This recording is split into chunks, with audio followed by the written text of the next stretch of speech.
தலை குனிஞ்சா போதாது, யார் இதுக்கு பொறுப்பேத்துக்கிறது? நீங்க கேட்டதுக்கு மேல உங்க எல்லாருக்கும் நான் சம்பளம் ஏத்தி கொடுத்துருக்கேன். இதுதான் நீங்க என் கம்பெனிக்கு கொடுக்குற மரியாதையா? என் தொழிலையே முடக்கி போடுற அளவுக்கு இவ்வளவு கவனக்குறைவா பொறுப்பே இல்லாம இருந்திருக்கீங்க. கிச்சன் ஹவுஸ் கீப்பிங் இன்சார்ஜ் யாரு? சார் நான் தான் சார். ஏய், என்னையா வேலை செய்யற நீ? கிச்சனை நீ கிளீனா வைக்கிறது இல்லையா? அவ்வளவு கப்பாமூச்சி எங்க இருந்து வந்துச்சு? இந்த கம்பெனிக்கு தான் வேலை செய்யறியா இல்ல சம்பளத்தை வாங்கிட்டு வேற எங்கேயாவது வேலை செய்யறியா? சார் அப்படிலாம் ஒன்றும் இல்லை சார். கிச்சன் வேலை ஆரம்பிக்கிறதுக்கு முன்னாடியும் முடிஞ்சதுக்கு அப்புறமும் ஒரு பெட் அழுக்க இல்லாமல் தொடச்சி க்ளீன் பண்ணி வச்சிருவோம் சார். இங்கே இருக்கிற யாரோட கேட்டு பாருங்க சார். இத பாருங்க, இது வேணும்னே யாரோ பண்ண வேலையா இல்ல இது அலட்சியத்தால நடந்ததான்னு தெரியல. ஆனா இதுதான் லாஸ்ட் வார்னிங். இனிமே இத மாதிரி ஒரு அவமானத்தை எனக்கு உண்டு பண்ணீங்க, அதுக்கப்புறம் உங்க எல்லாரையும் வேலையை விட்டு தூக்குறது மட்டும் இல்லாம ஜெயிலுக்கு அனுப்புறது கூட நான் தயங்க மாட்டேன். பார்த்து நடந்துக்கங்க. பரவாயில்லையே, ஐடி கம்பெனில இடியாப்பம் ஆர்டர் எல்லாம் பிடிச்சதும் பொண்ணுக்கு பாதாம் பால்லாம் கொடுத்து அசத்துறேன். ஒன்னு அசத்தி நான் என்னடி பண்ண போறேன்? நீ தான் என்ன அசர வைக்கிற வேலையெல்லாம் பண்ணிட்டு இருக்க. அப்படியா? எங்களை கூட சமயக்கட்டுக்குள்ள விடாம எல்லா வேலையும் இழுத்து போட்டுட்டு செய்யற.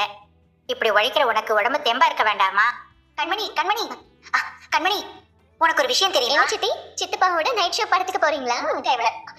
இது சீரியஸான மேட்டர். யாருக்கு? வீடியோ பாரு. என்னடி என்னடி இது அநியாயமா இருக்கு? பார்க்கவே அருவருப்பா இருக்கு. எப்படி இவ்வளவு அலட்சியமா இருந்தாங்க? தொழில மட்டுமா அலட்சியமா இருக்காங்க? நம்ம பொண்ணு வாழ்க்கையே அப்படிதான் அலட்சியமா நினைச்சிட்டாங்க. அதான் எல்லாத்துக்கும் சேர்த்து கடவுளா பார்த்து சரியான நேரத்துல தண்டனை கொடுத்தான். நிஜமா தான் சொல்றேன் கண்மணி, உனக்கு நடக்கிற சோதனை எல்லாம் பார்க்கும்போது நிஜமாவே கடவுள் ஒருத்தர் இருக்காரா இல்லையான்னு எனக்கு குழப்பமும் சந்தேகமும் இருந்தது.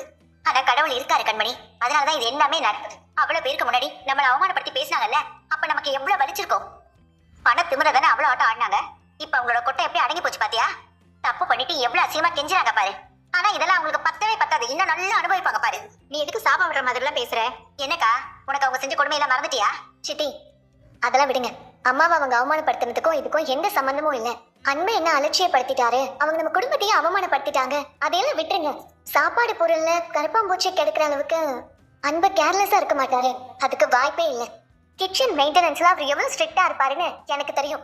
ஒரு சின்ன தூசி இருந்தா கூட அதுக்கு காரணமானவங்கள வேலையை விட்டு தூக்கிடுவாரு. இப்படி இருக்கிறப்போ பிரியாணில கருப்பாம்பூச்சி விழுந்திருக்குன்னா கண்டிப்பா அதுக்கு காரணம் அலட்சியமா இருக்க முடியாது. இதுக்கு பின்னாடி ஏதோ ஒரு பெரிய சதி இருக்கு. என்னடி சொல்ற? ஆமாமா, பிசினஸ்ல அவருக்கு இருக்கிற நல்ல பேரை கெடுக்கிறதுக்காகவே யாரும் இதை வேணும்னே தான் பண்ணிருக்காங்க.